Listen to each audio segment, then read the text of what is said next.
Começa agora o Gospel News. Hoje é quinta-feira, dia 16 de outubro de 2025. E eu sou Karen Crisóstomo. Nós vamos juntos aqui pela Rede Gospel de televisão e também pelo YouTube. Rede Gospel TV Oficial com as principais notícias do Brasil e do mundo. Vamos aos destaques de hoje. PGR pede reabertura de inquérito sobre suposta interferência de Bolsonaro na Polícia Federal. Base do governo blinda irmão de Lula e impede depoimentos sobre desvios no INSS. Comissão do Senado proíbe aborto após 22ª semana de gestação. Trump confirma ações da CIA contra a Venezuela. Influenciador é presa por mandar facção torturar bandidos. E os gols do Campeonato Brasileiro. Essas e outras notícias do Brasil e do mundo, agora no Gospel News. Boa noite. A Procuradoria-Geral da República pediu que o Supremo Tribunal Federal reabra as investigações sobre a suposta interferência do ex-presidente Jair Bolsonaro na Polícia Federal durante a gestão dele. O caso foi aberto no Supremo após o então ministro da Justiça e atual senador Sérgio Moro apontar a atuação indevida de Bolsonaro. Depois, a PF encerrou o inquérito e concluiu que não houve indícios de crimes. Mas agora a PGR entende que é preciso verificar com maior amplitude se efetivamente houve interferências ou tentativas de interferências nas investigações apontadas nos diálogos e nos depoimentos do ex-ministro, mediante o uso de estrutura do Estado e a obtenção clandestina de dados sensíveis. Ao anunciar a saída do governo em 24 de abril de 2020, Moro disse que Bolsonaro tentou interferir politicamente no trabalho da Polícia Federal e em inquéritos relacionados a familiares. Um dos motivos alegados por Moro para deixar o Ministério da Justiça foi a exoneração do ex-diretor-geral da PF, Maurício Valeixo. Moro chegou a afirmar que Bolsonaro decidiu trocar a direção-geral da PF porque o presidente gostaria de ter acesso a informações de inquéritos sobre a própria família. Bolsonaro negou as acusações na época e disse que o vídeo da reunião de 22 de abril deveria ter sido destruído e que a preocupação dele era com a segurança da família e não com investigações. O ministro Alexandre de Moraes intimou a Defensoria Pública da União a apresentar a defesa prévia do deputado Eduardo Bolsonaro na acusação sobre coação no curso do processo, já que o próprio parlamentar não apresentou nenhum documento. Agora o ministro aguarda a resposta para dar andamento ao caso. E o ministro da Justiça e Segurança Pública, Ricardo Lewandowski, assinou uma portaria que cria uma nova faixa etária indicativa de 6 anos, que será atribuída a produtos audiovisuais e a aplicativos de celular. O ministro Ricardo Lewandowski disse que no Brasil o desenvolvimento de crianças e adolescentes é marcado por violência, inclusive no ambiente virtual, e que o objetivo é criar mecanismos que contribuam para a criação de ambiente mais seguro e respeitoso para as crianças brasileiras. A nova classificação de 6 anos vai atingir também aplicativos que permitam o contato de menores com adultos desconhecidos ou então a interação com inteligência artificial. As mudanças anunciadas pelo governo acontecem no contexto em que o tema da adultização ganhou destaque, em resposta à mobilização social sobre o assunto. O Congresso Nacional aprovou o projeto conhecido como Estatuto Digital da Criança e do Adolescente, considerado por parlamentares como o maior pacto pela infância desde o ECA. A Câmara dos Deputados contratou uma consultoria da Fundação Getúlio Vargas para modernizar as redes sociais da casa. 5 milhões de reais serão investidos. A estratégia faz parte de uma tentativa de Hugo Mota para melhorar a imagem e a comunicação da casa. Segundo informações, o cronograma proposto pela FGV prevê a oferta de treinamentos, mentorias, mapeamento de gargalos e construção de manual para as mídias sociais na Câmara. Na casa, também circulam pesquisas e monitoramentos que apontam uma percepção popular negativa em relação à Câmara. Deputados avaliam que, em temas polêmicos, como a PEC da blindagem, as redes institucionais da Câmara não conseguiram alcançar o público, favorecendo o que chamam de uma narrativa contra a proposta. A nova política de comunicação proíbe que os materiais divulgados pela Câmara descontextualizem falas de parlamentares ou disseminem informações sabidamente inverídicas. Além disso, a norma determina que os conteúdos produzidos pela Casa devem ter linguagem simples e não podem favorecer posições ou opiniões políticas nem desrespeitar a proporcionalidade da representação partidária. A JF, empresa dos irmãos Wesley e Wesley Batista, comprou parte da empresa eletronuclear por mais de R$500 bilhão. A Âmbar Energia, a empresa da JF no setor elétrico, passará a deter uma participação de 68% do capital total e de 35,3% do capital votante da eletronuclear. A empresa dos irmãos Batista assumirá a responsabilidade que era da Eletrobras na eletronuclear, como as garantias prestadas em favor da estatal, além da futura integralização das debentures. Esse acordo, que envolve dívidas, foi fechado por quase R$2,5 bilhões. A transação ocorre em um momento em que a estatal nuclear enfrenta desequilíbrio financeiro e corre risco iminente de insolvência. Segundo uma fonte com conhecimento da operação, os batistas viram no negócio uma chance de ser o primeiro grupo privado a se posicionar no setor nuclear brasileiro.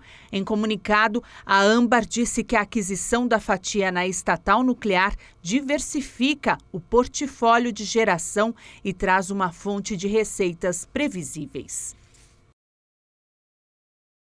E a base do governo na CPI mista do INSS conseguiu impedir a convocação de José Ferreira, irmão do presidente Lula e vice-presidente de um sindicato investigado sobre os desvios nos benefícios. R$390 milhões do Sindinap foram bloqueados pela Justiça. A decisão foi confirmada por um placar de 19-11 e atendeu a pedidos feitos pelo governo. Frei Chico é irmão do presidente Lula e vice-presidente do Sindicato Nacional dos Aposentados, Pensionistas e Idosos. O pedido havia sido incluído na pauta pelo presidente da comissão, o senador Carlos Viana. Ele defendeu a convocação para esclarecer os possíveis vínculos e o esquema sob apuração.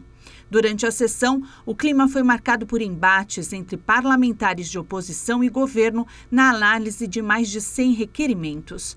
Além de blindar o irmão de Lula, os governistas também conseguiram retirar da pauta requerimentos que pediam a quebra de sigilos bancários, fiscal e telemático do ex-ministro da Previdência, Carlos Lupe, e rejeitaram pedidos semelhantes contra a publicitária Daniele Fonteles. Ela é apontada como destinatária de R$5 milhões pagos pelo careca do INSS entre 2023 e 2025. A Comissão de Direitos Humanos do Senado aprovou uma proposta que proíbe, em qualquer hipótese, o aborto legal após 22 semanas de gestação. A atual legislação só permite o aborto em casos quando há risco para a vida da gestante ou de estupro. Em poucos minutos, a comissão do Senado decidiu que após a 22ª semana de gestação, o nascituro terá direito inviolável a um nascimento sadio e harmonioso. O projeto impede que a partir da 23ª semana sejam realizados abortos, mesmo em hipóteses permitidas atualmente pela legislação e pelo Supremo Tribunal Federal, em casos de risco à vida da mãe, gravidez resultante de estupro e fetos anencéfalos. Segundo a proposta, em vez do aborto, terá de ser realizada uma antecipação do parto, ao mesmo tempo nos casos em que houver comprovado risco grave à vida da gestante. O texto determina que, além do parto antecipado, deverão ser adotados esforços para manter a vida do feto. Atualmente, a legislação brasileira reconhece o aborto como crime, prevendo punições a mulheres e a profissionais de saúde que realizarem o procedimento. O presidente dos Estados Unidos, Donald Trump, admitiu ter autorizado operações da CIA na Venezuela. Ele também afirmou que estuda realizar ataques terrestres contra cartéis de drogas venezuelanos. O presidente venezuelano Nicolás Maduro convocou a rejeitar um possível golpe de Estado da Agência Central de Inteligência dos Estados Unidos, a CIA, logo após o jornal New York Times afirmar que o presidente americano Donald Trump autorizou missões secretas na Venezuela como parte de seu desdobramento no Caribe. E pare usted de contar. Não a los golpes de Estado. Não aos golpes de Estado orquestrados pela CIA, que tanto nos lembram os 30 mil desaparecidos durante os golpes contra a Argentina. Por quanto tempo a CIA continuará dando golpes? A América Latina não os quer, não precisa deles, os rejeita. E los repudia. Desde agosto, o governo em Washington tem mobilizado navios e aviões de guerra no Caribe, em frente à costa venezuelana, com o objetivo de combater o narcotráfico. Até o momento já ocorreram pelo menos 5 ataques contra pequenas embarcações de supostos narcoterroristas, com um total de 27 mortos. Maduro nega as acusações sobre seus supostos vínculos com o narcotráfico e afirma que elas são uma desculpa para justificar uma incursão na Venezuela. Nesta quarta, Trump evitou confirmar a reportagem do New York Times, segundo a qual ele teria autorizado secretamente a CIA a cumprir missões encobertas na Venezuela contra o governo de Maduro.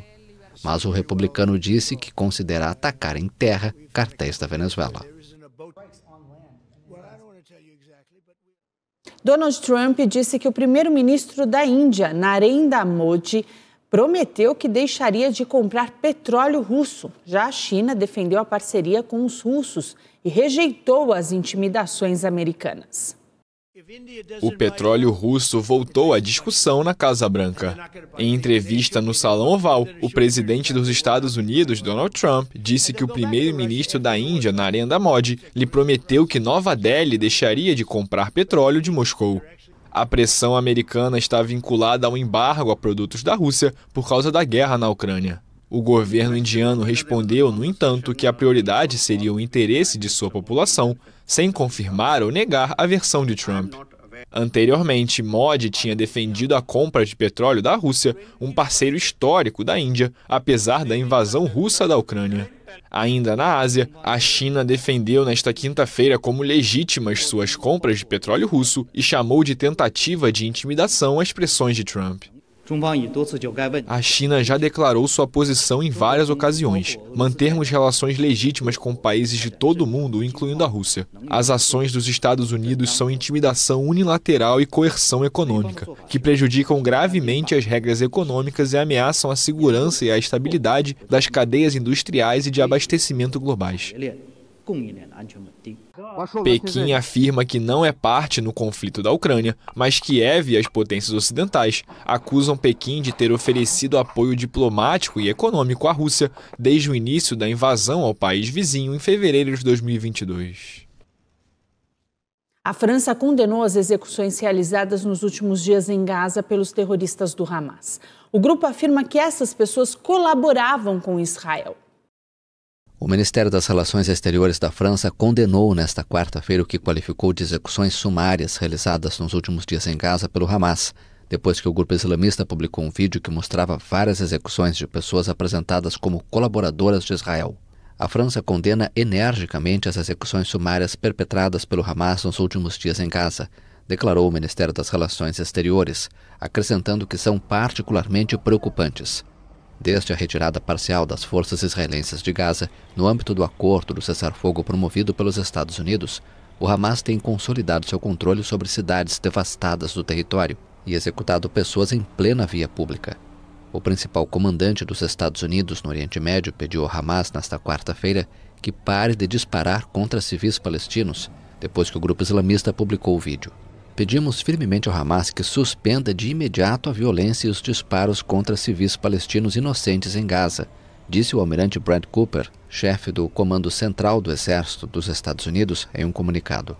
Cooper pediu ao Hamas para aproveitar a oportunidade que considerou histórica para a paz e aderir estritamente ao plano de paz de 20 pontos do presidente Donald Trump e se desarmar sem demora. E o grupo terrorista insiste em não cumprir os acordos de cessar-fogo da guerra na faixa de Gaza. Israel ameaçou voltar a atacar o território se os corpos dos reféns não forem devolvidos. O ministro da Defesa israelense, Israel Katz, afirmou nesta quarta-feira que seu país retomará os combates na faixa de Gaza se o Hamas não respeitar o acordo de cessar-fogo, ao considerar que o grupo não entregou todos os restos mortais de reféns. Katz reagia ao anúncio do grupo islamista palestino, que afirmou ter entregue a Israel os cadáveres de reféns aos quais pôde ter acesso na faixa de Gaza. O ministro considerou isso uma violação do acordo que estipula a obrigação do Hamas de entregar todos os reféns mortos que possuam. O braço armado do movimento islamista palestino, as brigadas Ezzedine al-Qassam, disse que havia transferido todos os corpos que pôde encontrar e que precisaria de equipamento especializado para recuperar o restante das ruínas de Gaza. Essa facção do Hamas anunciou em um comunicado nas redes sociais que havia cumprido seu compromisso ao abrigo do acordo ao entregar todos os prisioneiros israelenses vivos que tinham sob sua custódia, assim como os cadáveres aos quais puderam acessar. Em Washington, assessores americanos disseram que o Hamas pretende honrar o acordo sobre a devolução de corpos de reféns. O premier Benjamin Netanyahu subiu o tom nesta quinta-feira ao cobrar a devolução dos restos mortais dos reféns que ainda estão em Gaza. O primeiro-ministro de Israel, Benjamin Netanyahu, afirmou nesta quinta-feira estar determinado a garantir que o Hamas devolva os restos mortais dos reféns ainda em Gaza, acrescentando que a luta ainda não terminou. Os corpos de 19 reféns ainda não foram localizados, e o movimento islamista afirma precisar de equipamentos especializados para recuperá-los dos escombros no território palestino. Mais cedo, o exército israelense anunciou ter identificado os restos mortais dos reféns em Bar Haiman e Mohamed Al-Atrash, entregues na noite de quarta-feira pelo Hamas. Em Bar Haiman, uma artista grafiteira natural de Haifa, conhecida pelo pseudônimo Pink, tinha 27 anos quando foi assassinada no Festival de Música Eletrônica Nova, durante o ataque do Hamas em território israelense em 7 de outubro de 2023, que desencadeou a guerra em Gaza. Ela teve seu corpo levado para o território palestino, assim como o sargento Al-Atrash, um beduíno de 39 anos que morreu em combate no mesmo dia. Desde segunda-feira, sob um acordo de cessar-fogo promovido pelo presidente dos Estados Unidos, Donald Trump, o Hamas entregou a Israel 20 reféns sobreviventes em troca de quase 2.000 detentos palestinos libertados das penitenciárias israelenses. Além disso, o movimento islamista se comprometeu a devolver os restos mortais de outras 28 pessoas, mas destacou que todos os corpos aos quais tinha acesso já foram entregues. Ainda dentro do entendimento alcançado, Israel devolveu também nesta quinta-feira os corpos de 30 palestinos a Gaza, elevando o número total para 120. O entendimento prevê a entrega de 15 corpos de palestinos para cada israelense falecido devolvido. A Organização Internacional para as Migrações afirmou que o Haiti atingiu a marca mais alta de deslocados da história do país. Quase 1,5 milhão de pessoas deixaram as próprias casas por conta da violência das gangues. As Nações Unidas denunciaram nesta quarta-feira números assustadores sobre a população do Haiti. Um comunicado da Organização Internacional para as Migrações afirma que o país atingiu a marca mais alta de deslocados de sua história, 1.400.000 pessoas. A situação foi impulsionada devido à escalada da violência de gangues. O número, composto majoritariamente por crianças e mulheres, representa um aumento de 36% desde o fim de 2024. O país mais pobre das Américas sofre há muito tempo com a violência de grupos criminosos que cometem assassinatos, estupros, saques e sequestros em um contexto de instabilidade política crônica. A situação se deteriorou ainda mais no início do ano passado, quando as gangues forçaram o então primeiro-ministro Ariel Henry a renunciar. O país, que não registra eleições desde 2016, é atualmente governado por um conselho presidencial de transição. Embora os grupos criminosos controlem quase a totalidade de Porto Príncipe, a crise se estende para além desta capital. De acordo com a ONU, 64% dos novos deslocamentos ocorreram fora desta região, particularmente nos departamentos de Central e Arte Bonito, onde os ataques dos grupos armados se multiplicaram em 2025. E um povoado do México sofre com problemas sanitários após fortes chuvas atingirem a região. 64 pessoas morreram e outras 65 estão desaparecidas. Abutres voam em círculo sobre o povoado de Huehuetla, no estado de Hidalgo. Junto com Puebla e Veracruz, no leste do México, a região concentra a maioria das vítimas dos deslizamentos de terra e transbordamentos de rios. Os desastres foram causados pelas fortes chuvas que atingiram o país na semana passada. Homens e mulheres se dedicam à tarefa de remover a lama das casas, enquanto cresce a preocupação com a decomposição dos corpos dos animais. Desde quando começou a enchente na quinta-feira, a temperatura tem estado fresca, mas agora que o sol começou a sair, começam as decomposições. A lama vai ficar feia, então precisamos que os médicos e o setor da saúde comecem a lidar com a questão das infecções. A ajuda chega aos poucos a esta empobrecida região de quase 23 mil habitantes. Na terça-feira, as rachaduras e os desmoronamentos na estrada dificultaram o acesso ao município. Apenas algumas caminhonetes e motocicletas conseguiram chegar, mas foram insuficientes para transportar as dezenas de habitantes que tentavam fugir do desastre. Geladeiras, colchões, utensílios de plástico e poltronas aparecem entre a lama, que atingiu até 2 metros em algumas áreas e soterrou tudo pelo caminho. Dolores Teles, dona de casa de 55 anos, afirma que no domingo as pessoas entraram em pânico com um boato de deslizamento de terra. Começaram a nos tirar com cordas, pois eram eles que estavam ajudando a tirar as pessoas. Muitas pessoas foram indo de telhado em telhado, outras ficaram presas lá em cima. Quem conseguir sair, saiu, e quem não conseguiu, ficou preso. Além da tristeza de perder suas casas e do desespero pela escassez de alimentos, os moradores temem um novo desastre. Não conseguimos mais dormir, porque agora os outros morros que ficam mais acima estão transbordando, estão se abrindo. Então não estamos mais seguros, só resta o medo.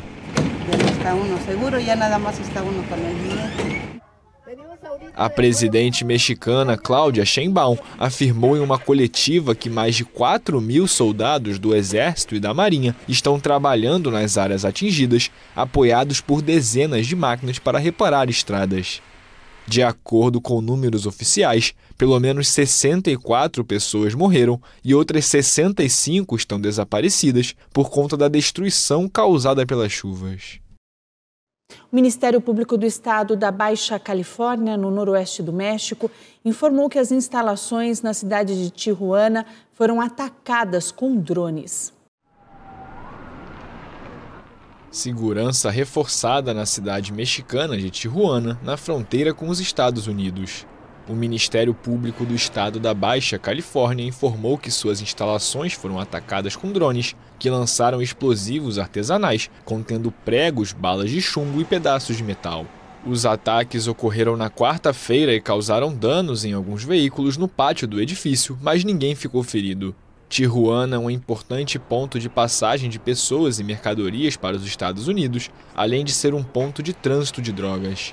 Em junho, as autoridades mexicanas descobriram um túnel que era usado para transportar drogas para o território americano.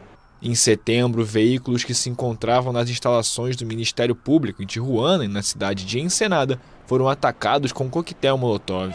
E na última sexta-feira, um agente do Ministério Público designado para o município de Playas de Rosarito foi assassinado. Cresce a revolta da população peruana após o impeachment sofrido por Dina Boluarte. Uma pessoa morreu e outras 100 ficaram feridas após protestos. Uma pessoa morreu e mais de 100 ficaram feridas, entre policiais e civis, nos confrontos registrados na noite de quarta-feira nas proximidades da sede do Congresso peruano, em Lima, durante um protesto convocado menos de uma semana após a posse do novo governo nacional. A ONG Coordenadoria Nacional de Direitos Humanos relatou que a vítima teria sido atingida por um tiro supostamente disparado por um policial apaisano. Milhares de pessoas marcharam por Lima, Arequipa, Cusco, Puno e outras cidades contra o Executivo e Legislativo e em repúdio ao crime organizado diante de uma onda sem precedentes de extorsões e assassinatos. A crise de insegurança levou à destituição da presidente Dina Boluarte em um impeachment relâmpago realizado na última semana. O direitista José Herri, que era presidente do parlamento, assumiu o poder de forma interina até julho de 2026, quando deverá transferir o cargo ao vencedor das eleições gerais, previstas para o próximo ano. Segundo o interino, a manifestação pacífica foi infiltrada por delinquentes para gerar caos, prometendo todo o peso da lei para eles. antes da inesperada mudança de presidente, a Geração Z, um coletivo de jovens de 18 a 30 anos e sindicatos de artistas e de trabalhadores dos transportes públicos já haviam convocado protesto, em mais uma demonstração do profundo descontentamento com a classe política. A manifestação também teve a participação de organizações feministas que protestaram contra o novo presidente por uma denúncia de um suposto caso de agressão sexual em dezembro de 2024, quando Herrera era parlamentar. Incluindo o atual, o Peru já passou por 7 governos na última década. No próximo bloco, Ricardo Nunes cria a Universidade para a Guarda Municipal Metropolitana e influenciadora é presa por mandar facção torturar bandidos.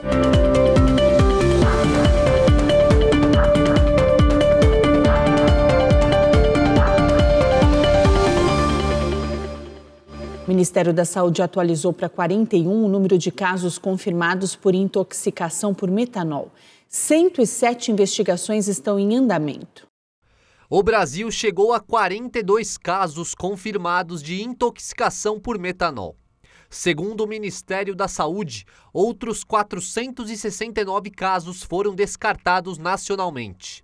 O país também soma 8 mortes em decorrência de bebidas adulteradas. São 6 no estado de São Paulo e 2 em Pernambuco. São Paulo trabalha para evitar que o número cresça, ao mesmo tempo que concentra mais de 60% das notificações.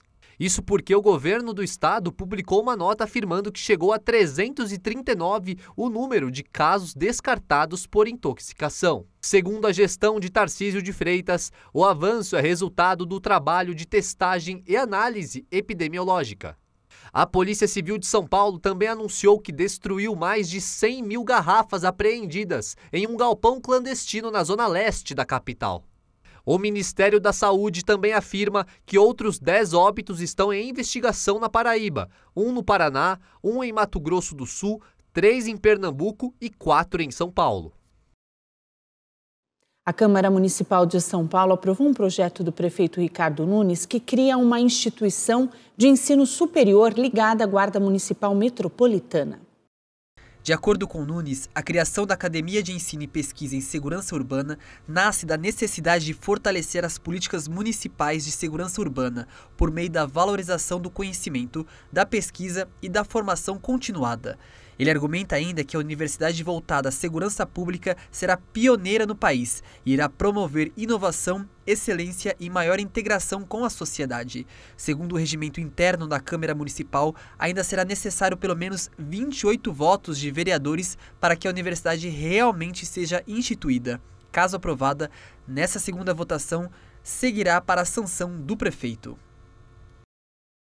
A influenciadora Isa Paiva foi presa em Porto Velho por suspeita de mandar o Comando Vermelho torturar 2 homens que invadiram e furtaram a casa dela. A Polícia Civil afirma que Isa faz parte do Comando Vermelho, mantendo estreitos vínculos. Ela estava fora do estado quando a casa foi furtada. Quando tomou conhecimento do caso, determinou que os suspeitos fossem localizados e punidos, além de reivindicar de volta os bens furtados. Segundo a Polícia Civil, mesmo ciente da gravidade dos fatos, a investigada optou por não acionar as autoridades competentes, agindo deliberadamente à margem da lei, motivada por vingança pessoal. A seguir, a nova versão dos óculos de realidade aumentada e os gols do Brasileirão.